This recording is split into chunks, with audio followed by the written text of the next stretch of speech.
আল্লাহ রাব্বুল আলামিন কোরআনে কারীমের 17 নম্বর সূরা 15 পারার শুরুতে আল্লাহ রাব্বুল আলামিন বলেন সুবহানাল্লাযী আসরা বি'আবদিহি লাইলান মিনাল মাসজিদিল হারাম মাসজিদিল হারাম ইলাল মাসজিদিল আকসা الذي باركنا حوله لنريه من آياتنا إنه هو السميع البصير الله رب العالمين इस सूरत शुरू বলছেন সুবহানাল্লাযী পবিত্র সে মহান সত্তা আসরা রাতের বেলায় ভ্রমণ করিয়েছেন বিআবদিহি তার গোলামকে লাইলান রাতের একেবারেই সামান্য সময়ে মিনাল মসজিদিল হারাম ইলাল মসজিদিল আকসা মসজিদে হারাম থেকে মসজিদে আকসা একজন ব্যক্তি 40 দিনের সফরের পর মসজিদুল আকসা الذي باركنا حوله এই সামান্য সময়ের নামকে ভ্রমণ করতে গিয়ে আল্লাহ পাক তার চতুর্পাশে বরকত নিহিত রেখেছিলেন, তা না হলে সম্ভব ছিল না। হাওলাহু লিনুরিয়াহু আল্লাহ পাক তার নিদর্শনগুলি মিন আয়াতি তার নিদর্শনগুলি দেখার জন্য মসজিদে হারাম থেকে মসজিদে আকসা পর্যন্ত ভ্রমণ করেছেন। মিন আয়াতিনা ইন্নাহু হুয়াস সামিউল বাসীর আল্লাহ বলেন নিশ্চয়ই তিনি সর্বশ্রোতা সর্বদ্রষ্টা। এটা বললাম আবিধানিক অর্থ। এবার পারিভাষিক এবং তাৎপর্যপূর্ণ কথাগুলি বলবার জন্য চেষ্টা করি ইনশাআল্লাহ। এই আয়াতে কারিমা প্রথম শব্দটি আল্লাহ কি ব্যবহার করেছেন? সুবহানাল্লাযী পবিত্র সে মহান সত্তা। আচ্ছা, অনেক তো আয়াতে কারিমা আছে। এই আয়াতে কারিমা শুরুতে আল্লাহ পাক তিনি যে পবিত্র এর গুণগান তো অন্যভাবেও দেওয়া যেত কিনা, কিন্তু আল্লাহ পাক এই আয়াতে কারিমা শুরুতেই কেন বললেন পবিত্র সে মহান সত্তা? তার মানে হলো নবী করিম সাল্লাল্লাহু আলাইহি ওয়াসাল্লামের জীবনে এত বড় ঘটনা, আকস্মিক ঘটনা নবী করিম সাল্লাল্লাহু আলাইহি ওয়াসাল্লামের সময় আর কখনো হয় এরকম হয় না।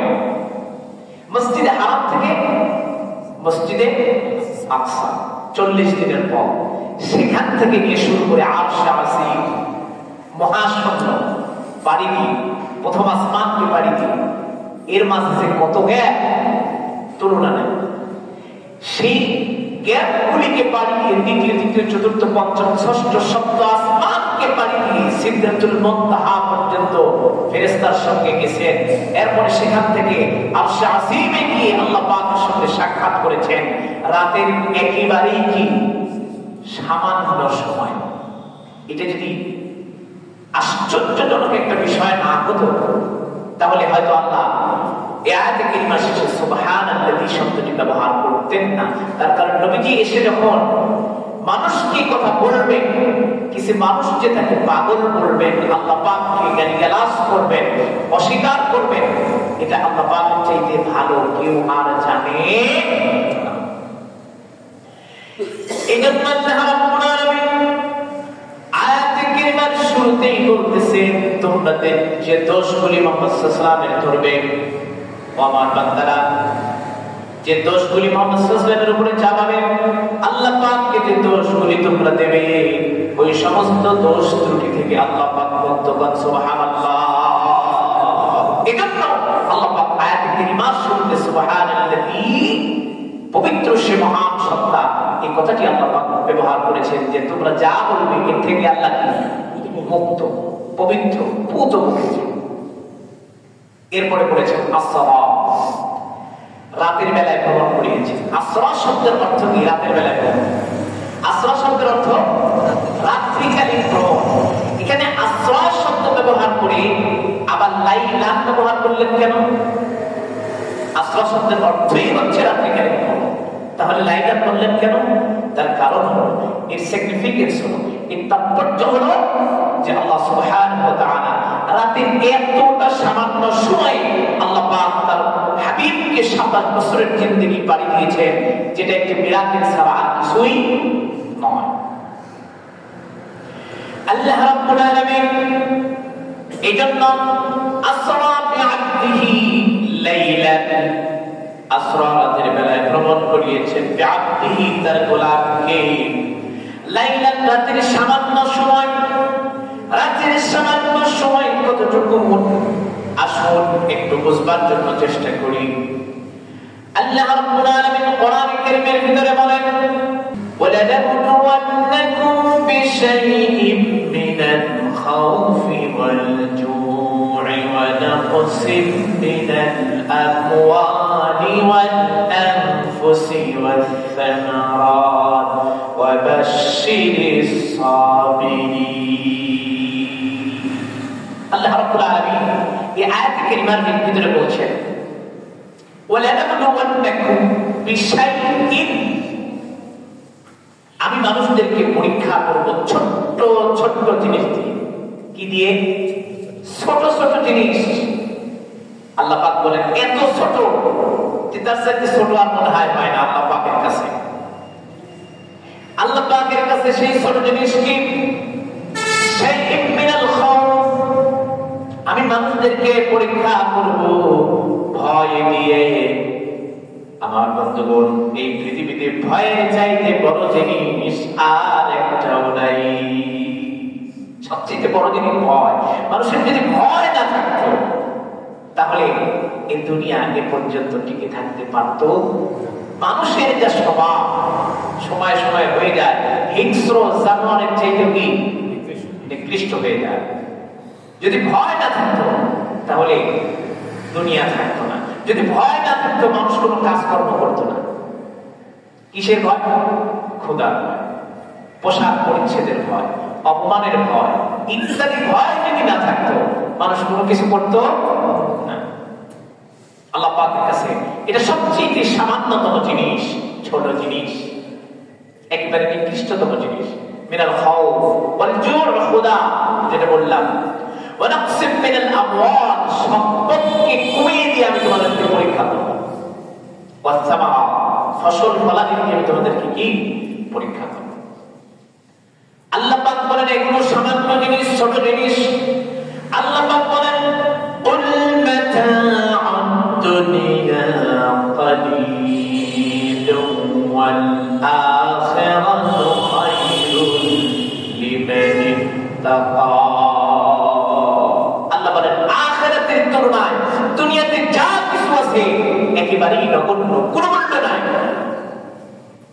দুনিয়া যত সম্পদ আছে এগুলি কি নাই? মূল্য নাই।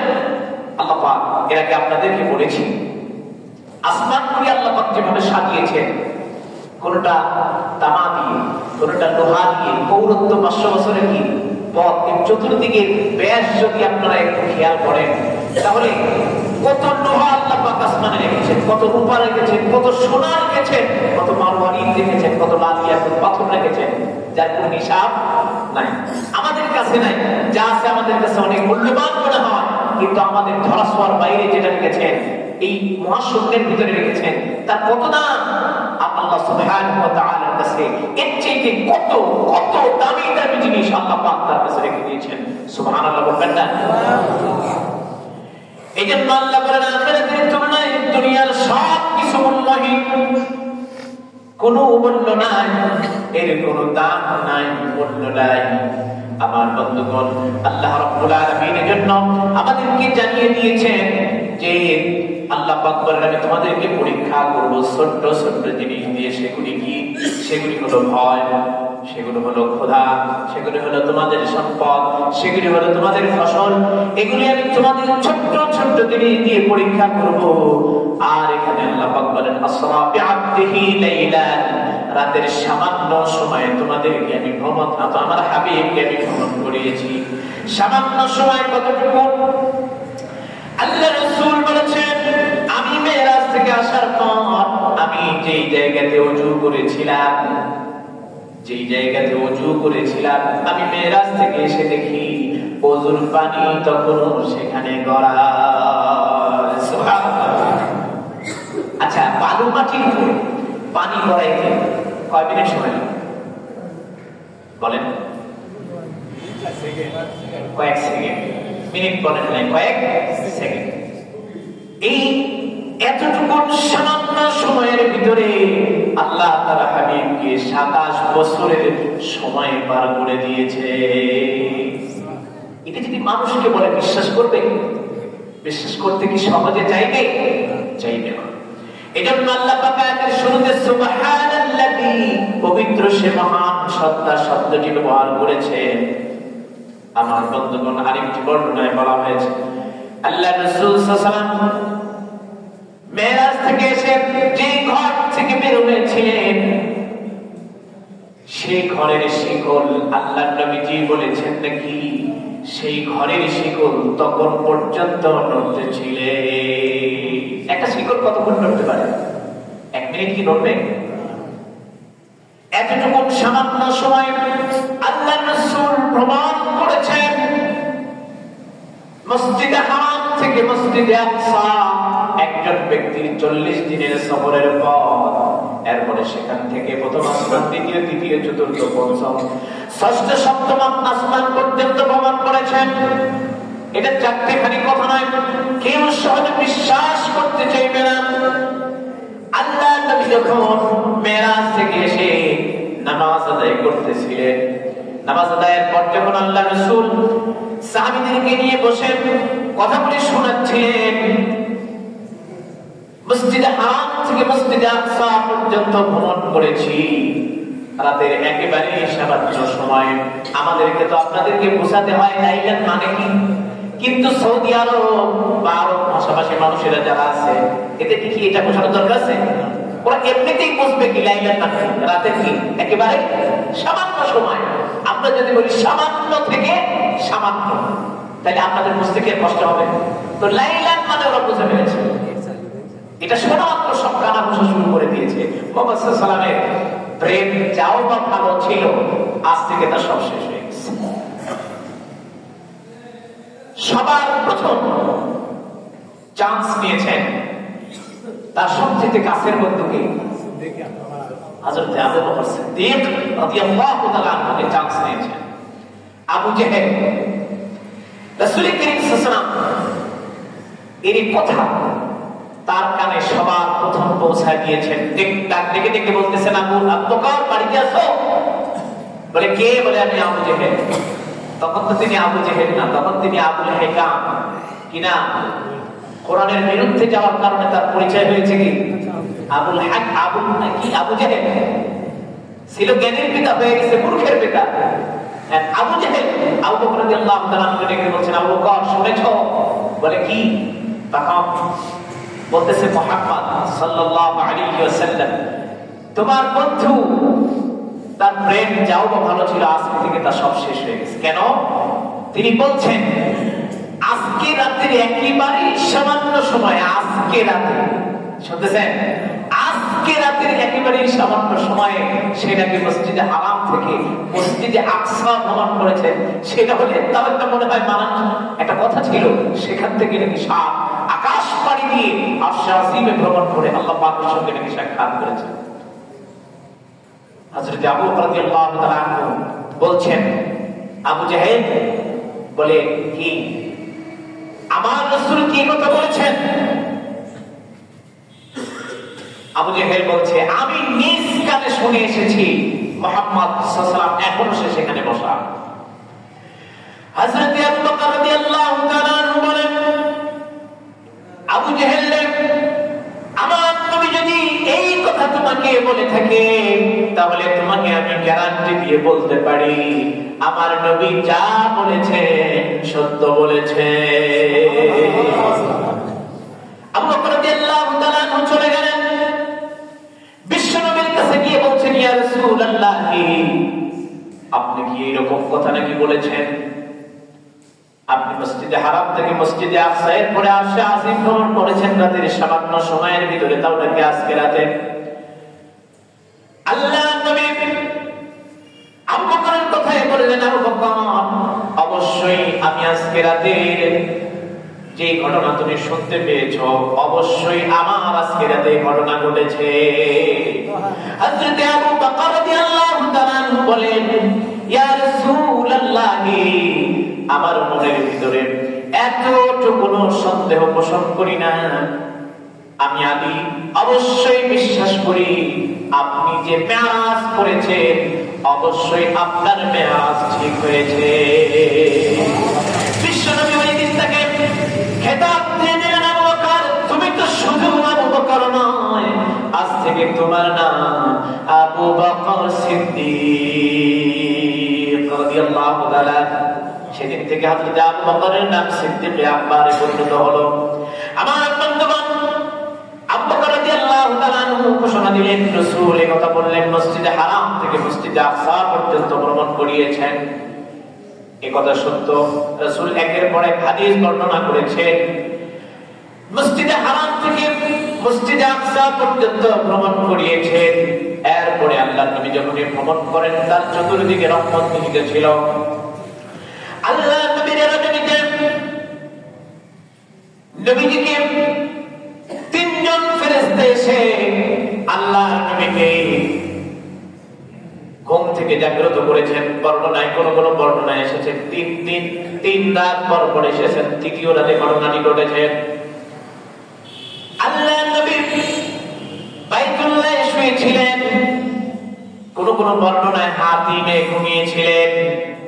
আল্লাহর নবী ঘুমিয়ে থাকা অবস্থায় তিনজন ফেরেশতা আল্লাহর নবীর, একটি বর্ণনায় ইবনে কাসীরের বর্ণনায় আল্লাহর নবীকে দু কাঁধের মাঝখানে হাত দিয়ে নবীজিকে উঠিয়েছেন, আর গলা এখান থেকে নিয়ে শুরু করে নাভি পর্যন্ত হযরত জিবরীল আমিনের নেতৃত্বে পক্ষ বিদীর্ণ করে তার ভিতর থেকে কালিমা যা ছিল দূর করে দিলেন।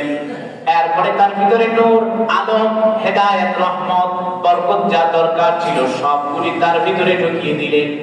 তার মানে হলো আল্লাহ নবী একেবারে সংক্ষিপ্ত সময়ের ভিতরে মসজিদে হারামে যাবেন, মসজিদে হারাম থেকে মসজিদে আকসায় যাবেন, সেখান থেকে 7 আকাশ পাড়ি দেবেন। এটা দুনিয়ার সাধারণ মানুষের পক্ষে এটা সম্ভব নয়। এজন্য আল্লাহ নবীকে সেইভাবে করে প্রস্তুত করে নিলেন। এরপরে আল্লাহ রাসূল বলেছেন, আমাকে ওযু করিয়েছেন, পবিত্র করিয়েছেন। এরপরে আমাকে এমন একটা বাহনের কাছে নিয়ে যাওয়া হলো যার নাম বোরাক। কি নাম? বোরাক। এই বোরাক হলো বারকুন শব্দ থেকে এসেছে। বারকুন শব্দের অর্থ হলো বিজলি। বারকুন শব্দের অর্থ কি? বিজলিতে, বিদ্যুতে এর গতি কেমন আপনারা জানেন না? মেঘে মেঘে ঘর্ষণ হয় কখন, আর আলো আসে কখন? আলো আগে আসে না শব্দ আগে আসে? আলো আগে আসে। বারকুন মানে হলো বিজলি, বিদ্যুৎ। এই বাহনের গতিটা ছিল চোখের পাওয়ার যতদূর যায় তার এক একটা ধাপ যেন এত লম্বা। সুবহানাল্লাহ বলবেন না? এই বোরাকটা আল্লাহর নবীর সামনে আনা হয়েছে। আল্লাহর নবী যখন প্রস্তুত হয়ে উঠবেন, বোরাকটা কাঁপুনি শুরু করে দিয়েছে। বোরাকটা যখন কাঁপুনি দিচ্ছিলেন, জিবরিল আমিন বলছেন, ও বোরাক, তুমি হয়তো জানো না তোমার উপরে আজ পর্যন্ত মুহাম্মদ সাল্লাল্লাহু আলাইহি ওয়াসাল্লামের মতো সম্মানিত কোন ব্যক্তি আর একজনও ওঠে নাই। বোরাকের কাঁপুনি বন্ধ হয়ে গেছে। এরপর আল্লাহ নবী বোরাক উঠেছেন। এর মাঝখানে মসজিদে হারাম থেকে মসজিদে আকসা পর্যন্ত যে কত ঘটনা আল্লাহ পাক দেখিয়েছেন, কত নিদর্শন দেখিয়েছেন, এটা বর্ণনা করে শেষ করার মতো নয়। তারপরেও আমি সামান্য করে একটু আলোচনা করবার জন্য চেষ্টা করছি ইনশাআল্লাহ। হযরত আবু হুরায়রা রাদিয়াল্লাহু তাআলা আনহু থেকে বর্ণিত, আল্লাহর রাসূল সাল্লাল্লাহু আলাইহি ওয়াসাল্লাম যখন এই ঘটনা ঘটেছে, এই ঘটনাগুলি ঘটলেন, বাহনে উঠে পড়েছেন। এই বাহনটার বর্ণনা করতে গিয়ে আল্লাহর রাসূল বলেছে, বাহনটা ঠিক দেখতে যেন খচ্চরের মতো। এরকম একটা বর্ণনা আল্লাহ রাসূল ইবনে কাসীর এই বর্ণনা করেছেন যে বাহনটা দেখতে প্রায় এরকম, কিন্তু হুবহু না। গাধার চেয়ে একটু বড়, খচ্চরের চেয়ে কি একটু ছোট। এরকম বাহনে উঠে আল্লাহর নবী যখন সামনের দিকে অগ্রসর হচ্ছিলেন, আল্লাহর নবী একদল মানুষকে দেখতে পেলেন। তারা যেন জমিনের বুকে ফসল কাটতেছেন। একদিক থেকে ফসল কাটতেছেন, ফসল কাটতে কাটতে সামনের দিকে অগ্রসর হচ্ছেন, পিছনের দিকে আবার ফসলগুলি গজিয়ে যাচ্ছে। আমরা যারা কৃষি কাজ করি, যদি বিষয়টা এমন হতো তাহলে আমাদের সৌভাগ্যটা কত ভালো হয়ে যেত, ঠিক না? একদিকে ফসল কাটে আর একদিকে কি ফসল হয়। আসলে আমাদের কি তাই? আমাদের অনেক শ্রম দিতে হয়। একদিকে ফসল কাটতেছেন আর একদিকে ফসল গজিয়ে আসতেছে। আল্লাহর নবী জিবরীল আমিনকে জিজ্ঞাসা করলেন, ভাই জিবরীল, আমি যে দৃশ্যগুলি দেখতেছি এই দৃশ্যগুলি ঘটার কারণটা কি? আল্লাহর নবী বললেন, জিবরীল আমিন বললেন, ইয়া রাসূলুল্লাহ, আপনি যাদেরকে দেখতে পাচ্ছেন একদিকে ফসল কেটে নিয়ে যাচ্ছে, অন্যদিকে ফসল জন্মাচ্ছে, এদের মর্যাদা হলো ওই ব্যক্তির মর্যাদা দুনিয়ার বুকে যারা আল্লাহ পাকের পক্ষে মুজাহিদ ছিল, এই ব্যক্তিগুলো হলো তারা। এই মুজাহিদদের মর্যাদা আল্লাহ পাক এমন দান করবেন, আল্লাহ পাকের পথে যারা কি হবে, শহীদ হবে, শহীদের মর্যাদা হলো এবারে দুনিয়া, ওবারে কি আল্লাহর জান্নাত। শহীদের মর্যাদা, এত মর্যাদা দেওয়া হয়েছে। সমস্ত মানুষের জানাজা হয়, শহীদদের কিন্তু জানাজা, শহীদের মর্যাদা আল্লাহ পাক সর্বোচ্চ দিয়েছেন। শহীদদের কোনো বিচার করা, হিসাব নেওয়া হবে না। বিনা বিচারে, বিনা হিসাবে আল্লাহ পাক জান্নাত দিয়ে দেবেন। সুতরাং আমাদের তামান্না রাখা উচিত সকলেরই যে আল্লাহ পাক যেন আমাদের সকলকে শহীদি মওত দান করেন, আমিন। আল্লাহ রাসূল এই দৃশ্য দেখলেন, জিবরীল আমিন বললেন, এরা হলো আল্লাহ পাকের পক্ষের মুজাহিদ, যাদের পুণ্য আল্লাহ রাব্বুল আলামিন 700 গুণ পর্যন্ত বৃদ্ধি করে দিয়েছেন। সুবহানাল্লাহ। আমরা জানি প্রত্যেক নেক আমলে পরিণাম হলো তার কয় গুণ? 10 গুণ। কয় গুণ? 10 গুণ। কিন্তু যারা আল্লাহ পাকের পক্ষে মুজাহিদ, এদের মর্যাদাকে আল্লাহ পাক 700 গুণ বাড়িয়ে দিয়েছেন। সুবহানাল্লাহ। এই দৃশ্য দেখে আল্লাহর নবী এবং জিবরীল আমিন সামনের দিকে অগ্রসর হলেন। সামনের দিকে অগ্রসর হয়ে আর একদল লোককে আল্লাহর রাসূল দেখতে পেলেন যে তাদের মস্তকগুলি, মাথাগুলি পাথরের দিকে আঘাত মেরে মেরে তাদের মাথাগুলি ছিন্ন ভিন্ন করে দেওয়া হচ্ছে। শুনতেছেন কথা? একদল মানুষের মাথাগুলি ফেরেশতারা পাথরের আঘাত মেরে তাদের মাথাগুলি ছিন্ন ভিন্ন করে দেওয়া হচ্ছে, বিভিন্ন জায়গায় ছিটকে পড়তেছে। আবার আল্লাহ পাক তাদের মাথার অংশগুলি এক জায়গায় করে লাগিয়ে দিচ্ছেন। আবার আঘাত করা হচ্ছে, আবার ছিন্ন ভিন্ন হয়ে যাচ্ছে, আবার আঘাত করা হচ্ছে, ছিন্ন ভিন্ন হয়ে যাচ্ছে, একত্রিত হয়ে যাচ্ছে। দৃশ্য দেখে আল্লাহর নবী জিবরীল আমিনকে বললেন, ও ভাই জিবরীল, এই মানুষগুলিকে যাদের মাথাগুলিকে আঘাত করে ছিন্ন ভিন্ন করে দেওয়া হচ্ছে, আল্লাহর রাসূল যখন প্রশ্ন করেছেন, জিবরীল আমিন বলেন, ইয়া রাসূলুল্লাহ, এই মানুষগুলি হলো তারা দুনিয়ার বুকে নামাজ মুয়াজ্জিন সাহেব যখন আযান দিতেন, আযান দেওয়ার পর যেই মানুষগুলির মাথা নামাজের টেনশনে ভারী হয়ে যেত, ওই মানুষগুলি হলো তারা। নাউযুবিল্লাহ। মানুষগুলি কারা? তারা কারা? যারা নামাজ মুয়াজ্জিন সাহেব যখন আযান দিয়ে দেন তখন তাদের মাথাটা ভারী হয়ে যায়, পালাবার চেষ্টা করে, এদিক ওদিক কি করে যাবে সেই চিন্তা করে, নামাজে যেতে চায় না, মসজিদে যেতে চায় না। আল্লাহ রাব্বুল আলামিন বলেন, ইযা নুদিয়া লিস-সালাতি মিন ইয়াউমিল জুমআতি ফাসআউ ইলা যিকরিল্লাহি ওয়া যারুল বাই'। জুমার দিনে যখন মুয়াজ্জিন সাহেব আযান দিয়ে দেবেন, তোমাদের বেচাকেনাকে সব নামাজের উদ্দেশ্যে বন্ধ করে দাও। কার অর্ডার? আল্লাহ পাকের অর্ডার। এটি একটি ফরজ ইবাদত। ফরজ ইবাদতের সময় যাদের মাথাটা ভারী হয়ে যায়, আল্লাহ পাক কিয়ামতের দিন এদেরকে এই রকম শাস্তি, এটা হলো একটা নমুনা, এই রকম শাস্তি আল্লাহ পাক তাদেরকে দিয়ে দেবে। সুতরাং সাবধান হয়ে যেতে হবে। আল্লাহ পাক তৌফিক দান করেন, বলেন আমিন। এরপরে আল্লাহ রাসূল সামনের দিকে অগ্রসর হলেন। সামনের দিকে অগ্রসর হওয়ার পর কতগুলো লোককে দেখতে পেলেন যাদের সামনে পিছনে বস্ত্র খণ্ড লটকানো রয়েছে, যাদের সামনে অবস্থা তারা উট ও অন্যান্য জন্তুর মতো জাহান্নামের কাঁটাযুক্ত ঘাস খাচ্ছেন। জাহান্নামের কাঁটাযুক্ত ঘাস খাচ্ছেন। এরপরে দুজকের পাথর এবং আগুন তারা নিজেরা ভক্ষণ করতেছে। জিবরিল আমিনকে প্রশ্ন করা হলো, ভাই জিবরিল, এই মানুষগুলি কারা?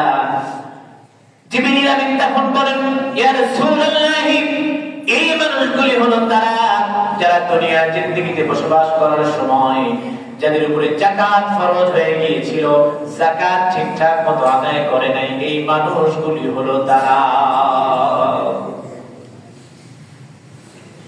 জাহান্নামের ভিতরে আগুন খাওয়ানো হবে, কাঁটাযুক্ত ঘাস খাওয়ানো হবে, পাথর ভক্ষণ করানো হবে, খাবার হবে এরকম কাদের?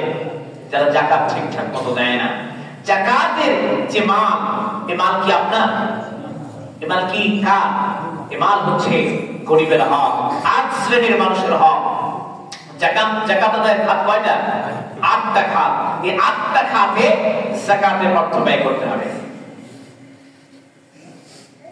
সুতরাং যারা যাকাত ঠিকঠাক মতো আদায় করবে না, কিয়ামতে তাদেরকে এরকম শাস্তি প্রদান করা হবে। আল্লাহর নবীকে সেটা দেখিয়ে দেওয়া হয়েছে। সূরা বনী ইসরাঈলের প্রথম আয়াতে কারিমার ভিতরে কিন্তু আল্লাহ পাক বলেছেন, মসজিদুল হারাম ইলাল মসজিদিল আকসা আল্লাযী বারাকনা হাওলাহু লিনুরিয়াহু মিন আয়াতিনা। আল্লাহর নবীকে মসজিদে হারাম থেকে মসজিদে আকসা পর্যন্ত নেওয়া হয়েছে। এর কারণটাই হলো লিনুরিয়াহু মিন আয়াতিনা, আমার নিদর্শনাবলী আমার হাবিবকে দেখাবো, এই জন্য নেওয়া হয়েছে।